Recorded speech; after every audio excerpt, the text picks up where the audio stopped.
Nu.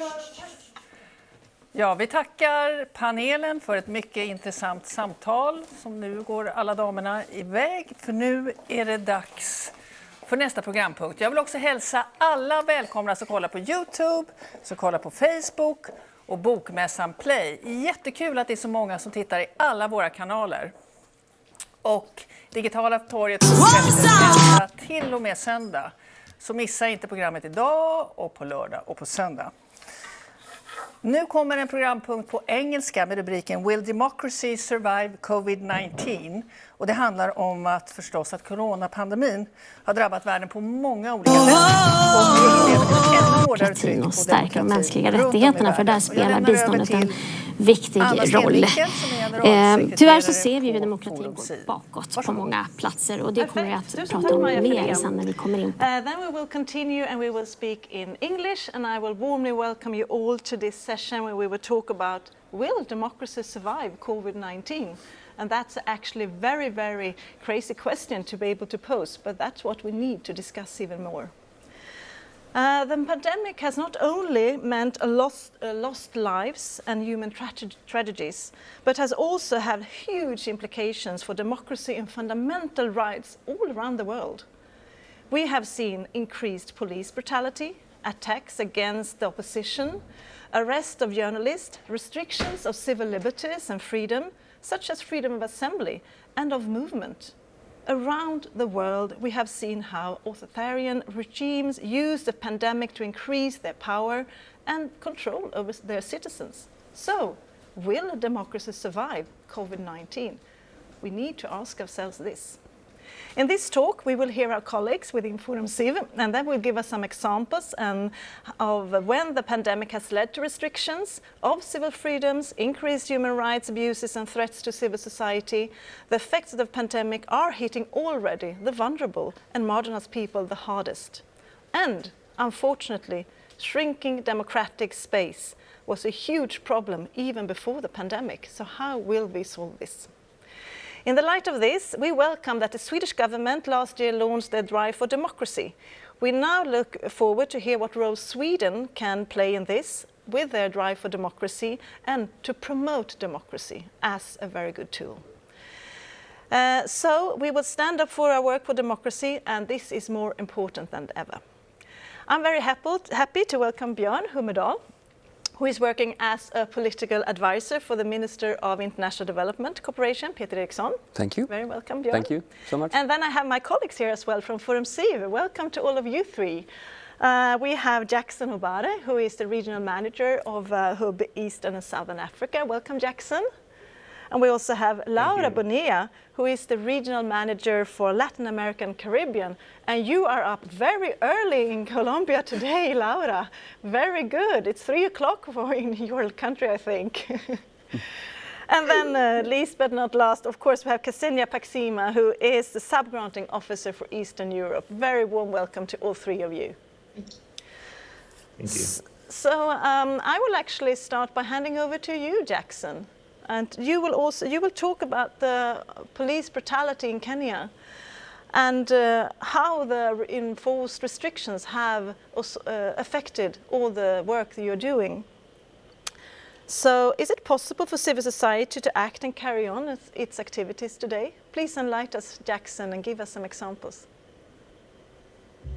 Thank you so much, Anna, for this opportunity. And I want to speak broadly first from the aspect how the COVID-19 has affected the economy, politics, social structures as a whole, but specifically what it has brought into attention of the citizens is the nature in which governments are suppressing the voices, particularly dissenting voices in Kenya, Uganda, Tanzania, Rwanda, Burundi, in the region. Whenever oppositions are coming up with issues, they are really being clamped down.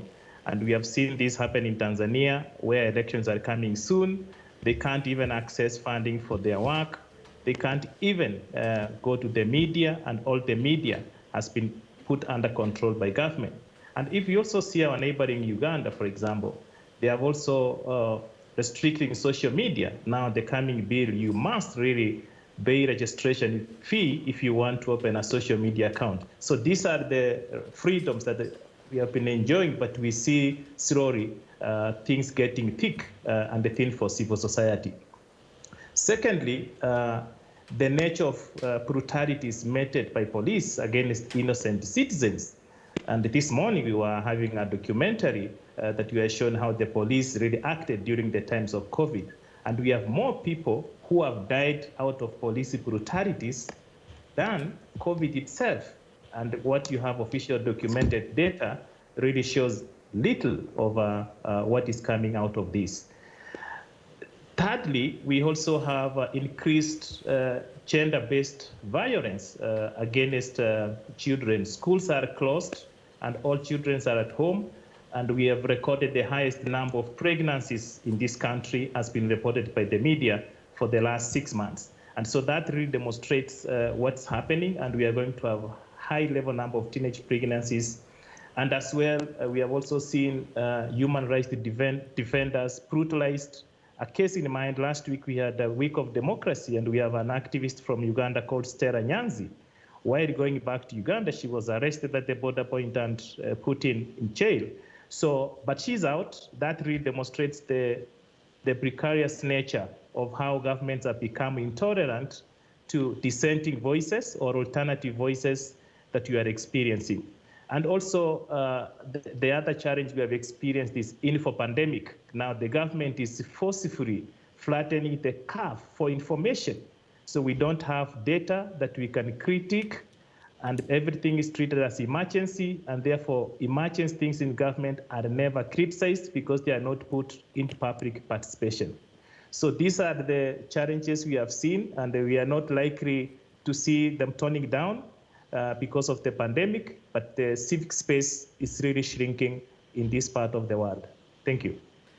Thank you so much, Jackson. This is, of course, very severe, all the things you are here mentioning here. What's your immediate reflections, Björn, when you hear these things? Well, of course, I'm very shocked of all these means that the different states do to their citizens. But it's also something that we've heard about before. Unfortunately, this is something... Before the pandemic, you mean? Yes, that's one of the reasons that we had this drive for democracy, that we saw, as you mentioned before, a global backlash of shrinking space and democracy, and that's why that we saw that this mandate has to have a special focus on democracy and human rights, and that is something that we do in our entire foreign ministry. So this proves that this is something that we need to focus on. And the COVID-19 pandemic has really been a fast track for states to do even more repression on their citizens. So it's interesting to hear your witnesses about this. So what can actually the Swedish government do? I mean, Drive for Democracy is a really, really good tool, but in concrete matters. I mean, how are you talking about this when you're talking to the minister, Peter Eriksson, and the other people at the MFA? Yeah. So what can we do, actually? That's a million-dollar question, I would say. Yeah. How could we stop this shrinking space and the global global negative development? But when we discuss this, we have several different areas that we pinpoint. And as you mentioned, the info pandemic and disinformation is one thing. We think that a free and open media is key to be able to report on all these bad things that happens in this country. So free and open media is something that we are raising our support to and trying to raise. But if we also see to specific to the COVID-19 pandemic, we saw that when it started, that several states had this fast track with negative legislation and etc. Then we asked one of the institution in Gothenburg, Varieties of Democracy, to start tracking all these activities. So we gave them a specific support. We want you to see all over the globe what are states doing right now. So there are coming a report in November that's going to show us what is happening out there. We also want to mention that during the spring, together with the foreign minister and Peter Eriksson, we have several talks, international talks, virtually like we have now, when we raise this issue with civil society, with other states, member states within the EU, to also say that we have this drive for democracy, and we think this is very key during this pandemic, that to continue the support and continue to raise our voice towards these states doing this, to show them that we are having an eye on them. That's very, very good. So let's hope that people would listen to what the Swedish government says in those actions, right? Yes. Jackson, how do you think this sounds? Are you appreciating the work that the Swedish government are doing? Can we do something more here? We are appreciating the work done by the Swedish government, but basically looking for more partnership in terms of strengthening the work of achieving drive for democracy, incorporating the youth, the creative economy actors, informal groups, networks, and the private sector. I think that multi-sectoral approach will make us drive and achieve more in terms of drive for democracy and guaranteeing civil liberties.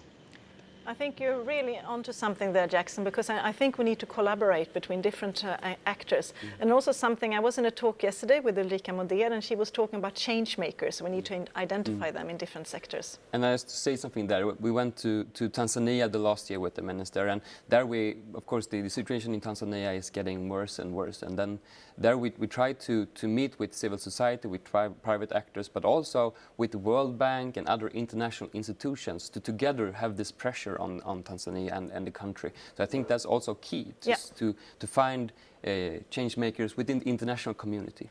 That's very, very good. All right, thank you so much, both of you. Laura, let's listen a bit about your situation. We know, unfortunately, that Colombia is the deadliest country for human rights defenders at the moment, and this is so, so sad. And that was a problem before the pandemic, but the problem has worsened. How has they worsened, and how can we stop this? I mean, it's super serious. I mean, as Björn said before, it's $1 million question how we can do this, and I think it's the same thing here. What's your input on this? Thank you, Anna, and thank you, Björn. What we are seeing right now in Colombia is really a dramatic humanitarian situation, because just in 2020, we have 215 social leaders killed by several armed groups, and in sometimes with participation of armed forces or police. And the most important thing to keep in mind here is that these kind of murders are systematically, because after the peace agreement that we signed with FARC, we live a very calm period for 2 years in the early implementation of the peace agreement. And then in 2019, we start to see how to, we start to see some social changes in the regions, and then we start to see some bad reactions and some violent reactions to some kind of leadership, especially to rural leaderships in the country. For example, right now the leaderships or the social leaders working for environmental issues are under a big risk, because they don't have nobody to protect them right now. And sometimes the armed groups are working for extractive industries or some projects, and the communities, the rural communities against, for example, mining big projects, are in high risk. And indigenous communities are seeing this year how the massacres are increasing. So right now we have 55 massacres in just 1 year and a half, and this is a very dramatic number. And how to stop this? Well, of course, this is $1 million question, as you say, but I think that it's very important to keep and to increase the support to civil society, because that kind of executions to the leadership in the country implies that we are breaking the social contract of democracy. And if we cannot provide enough support and protection to the social leaders and some political leaders, of course, in the country right now, we are not really supporting democracy. And we should continue the support with the civil society organizations, because civil society in Colombia is quite big, quite strong, and quite vibrant and active, and it's very important to maintain the level of the support. And also it's very important at the diplomatic level to keep alive the diplomacy in favor of peace, because right now there is like a double speech on government side about this, because in front of international sector they say that we want to accomplish the peace agreement, but we are not able to accomplish the peace agreement, or we are not able to protect the people in the regions. But inside the country the speech is very different. The speech is like, we are not going to accomplish the peace agreement because we don't like this kind of disagreements with the guerrillas. And I think that it's very good to keep this message in favor of peace, as Sweden, of course, is a very important country on this. Great, thank you so much, Laura, for this very sad picture you're giving us here. Yeah, and again, Björn, what's your reaction of this? No, but we've heard of this, and the situation in Colombia is starting to be very acute, I would say. So the minister talked to the embassy last week just on this issue to address that we think this is a priority for the Swedish government to look at and to see how can we stop this intensive murdering and etc. by the government. So I think this is very very key for us. But just to say how we are working strategic with this issue as well, I think there's two levels. We have this big picture where we have different strategies for different countries and regions, and now we are looking into our strategies to Colombia, but also to the region. And of course we are also a green party, so we also think that the environment is needed to be protected, but we also have to see that this is interconnected. So if you want to protect the environment, it's also the environmentalists that are the hardest hit. So we need to see that if we wanted to have this protection for the environment, we also need to see and pinpoint that these need protection from us as well. So that is something that we are writing explicitly in our strategies and our communications to SIDA, especially, or the government in Colombia. But we also have specific support. So through civil rights defenders, we've initiated more funding to their fund, so they can help specific persons being protected, being able to go out from the country, or getting hidden in somewhere and get it protected. So I think we have to work from different levels in this issue. So yeah. Yeah, I think we need to do that in all those questions. But also, Laura, what you're mentioning here is civil society and the importance of civil society as it's civil society. I mean, it's strong in all of our regions that we're working in, but I think, as Laura mentioned here in Colombia, it's very, very strong. So how can we support that even more? Yes, we have a big support to the civil society. I think that's a foundation for the Swedish foreign aid. So I think that we are continuing to raise our support to the civil society, but we also need to create the space that they need to be able to work. And that is, I think, through policy making, but also through conversation and also explicit pointing out when we talk to Colombia or other government to say, so this is something that they have a right to do. They have the right to work in this country. They have a right to demonstrate or to express their views towards it. You have to protect them as well. Are you also talking to the Swedish companies that will be operating within this region, because they have a crucial role, I would say?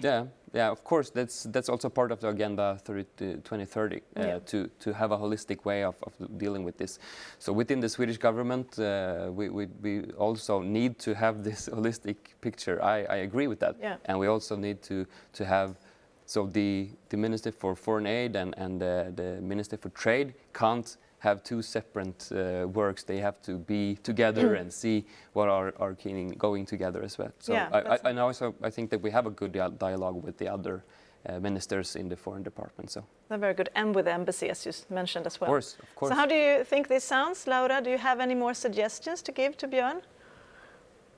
I think that it's very good. I was very happy to be invited to participate in the strategy for Latin America and the Caribbean, and also for Colombia. And I think that, we are in the right path doing this. And maybe one suggestion is that if we can connect even more business and human rights with the situation right now in the whole continent, not only in Colombia, but specifically in some key parts in the region, like, for example, the Amazonas. So I think that we could promote some kind of Amazonic dialogue and connect some countries like Brazil, like Colombia, Peru, and Ecuador, because the situation in the Amazonas is exactly the situation that you are describing. We should protect the environmentalists and we should protect the activists, but at the same time we should protect the Amazonas because it's something very important for the world in terms of climate change.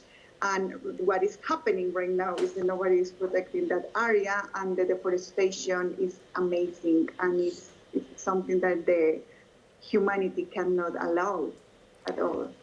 No, I think that are very good words for you, Laura, to many things. Humanity should not allow many of the things that are happening now. And when it comes to company, ForumCiv has been working together with Vattenfall, for example, here too, and we are talking lots about due diligence, about those things. So this is an area where we can do more, even more altogether. Thank you so much, Laura, for this. We will now listen to Ksenija about Belarus, and Belarus are very much on the agenda now with all the protests would have been after the presidential elections. And we had seen a very strong civil society movement also with all the protests happening now. But please describe for us a bit more the situation, Ksenija. Sure. Good morning, everyone. Let me give you a quick overview of the present and then perhaps turn to the pandemic. We are currently observing the 7th consecutive week of mass protests in Belarus in reaction to the stolen presidential election by Alexander Lukashenko, a country's ruler for the last 26 years. What makes these protests truly historical is the scale and the duration, as in the persistence of people despite the violent suppression by its own government, including beating and shooting of unarmed protesters, mass arrests, and the shutdown of the internet. Now, the pandemic has no doubt contributed to what is happening.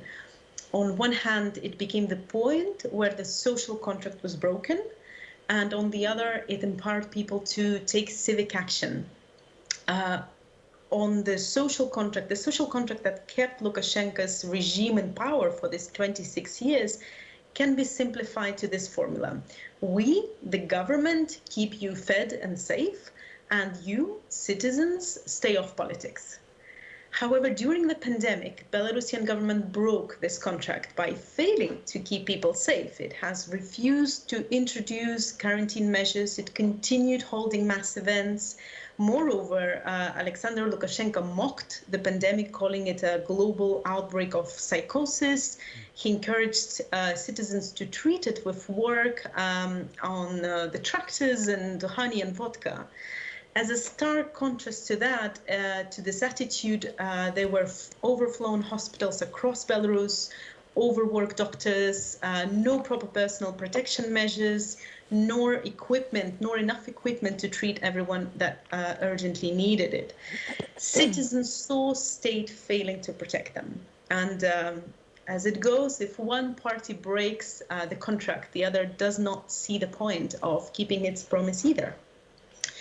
Furthermore, witnessing this inaction of its own government, it gave people an impulse to get organized, from sewing masks to cooking for doctors to fundraising to buy medical equipment. All these forms of civic actions are now used to support these people who were arrested, beaten, or tortured by the establishment during the protests. And also to support those that are leaving the establishment that serves Lukashenko. So from national press journalists to teachers to bureaucrats to police officers. And, you know, we see ordinary citizens that start offering their help, the money, neighborhoods that are gathering into communities to support each other, to raise money, and so on. So to summarize, we see that the pandemic, of course, it is not the only cause of what is happening, but it has definitely played a role in shaking an apparently stable base of the regime. Thank you. Great, thank you so much for this.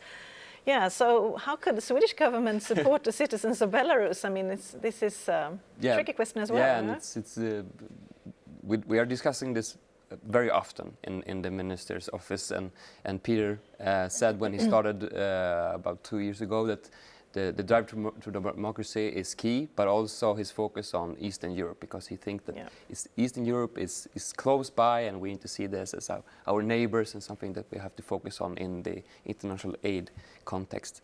Well, I also want to say that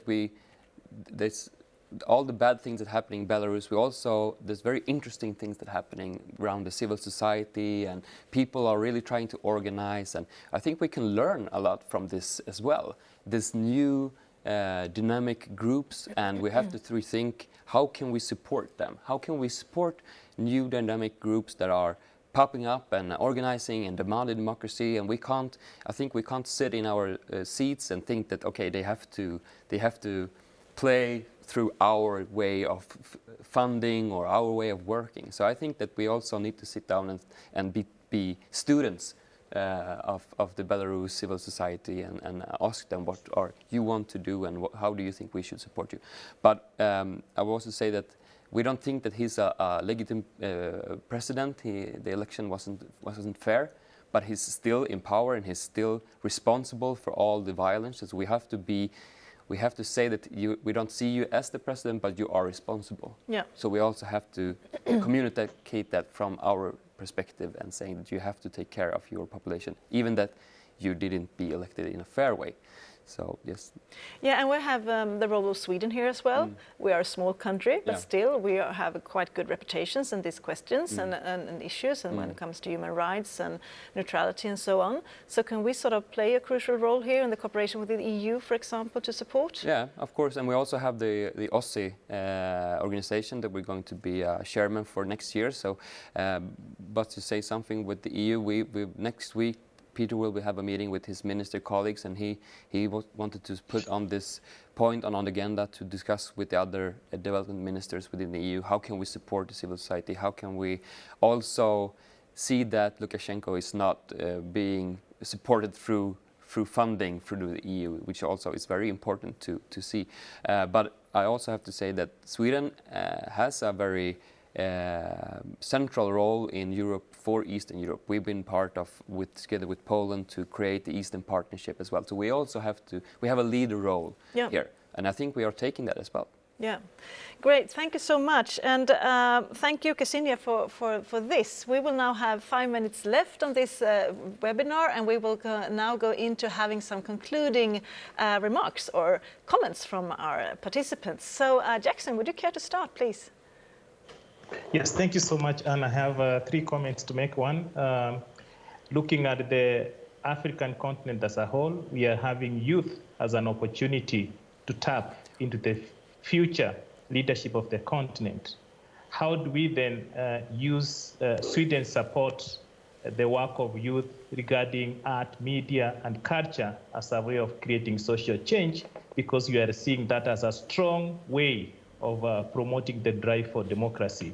So that's one. The second one, comment is about, in form of a question, is about endemic corruption. And we know endemic corruption or systemic corruption is affecting the fundamentals of democracy in many economies.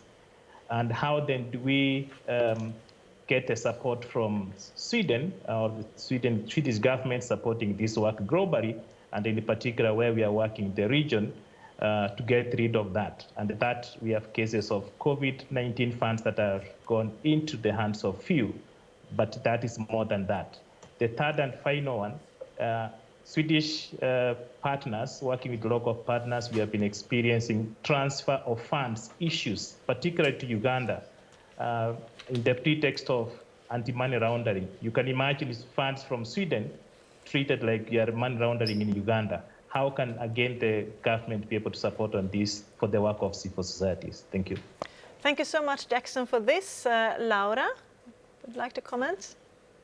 So add on? Yes, I really want to reinforce the idea of Jackson there, and the support to the anti-corruption agenda is key, not only in these post-COVID times, if we can say post-COVID right now, but also is key for protection of human rights defenders and environmentalist defenders and civil society organizations. This is very important to keep in mind, and also it's very important to accomplish the results of Agenda 2030. This is the key point that could make a difference in the Agenda 2030.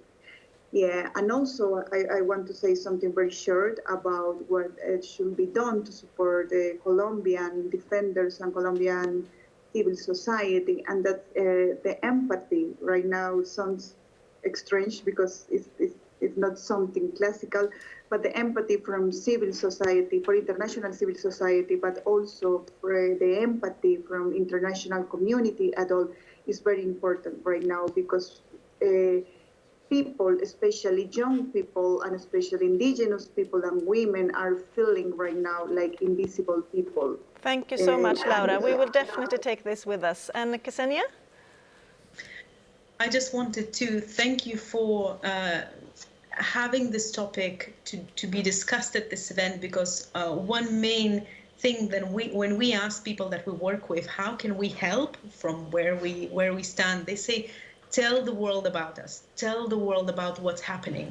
And I think what we're doing here is really important, to really expose what's happening and to make sure that the voices of these people are heard far beyond their own countries. So thank you.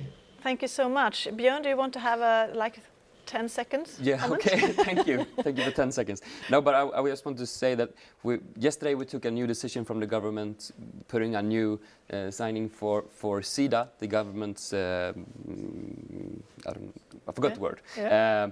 And we explicitly pinpoint youth, anti-corruption and such as. I think we are on the right track, but I think we need to also raise the funding as well, but etc. But I think we are on the right track.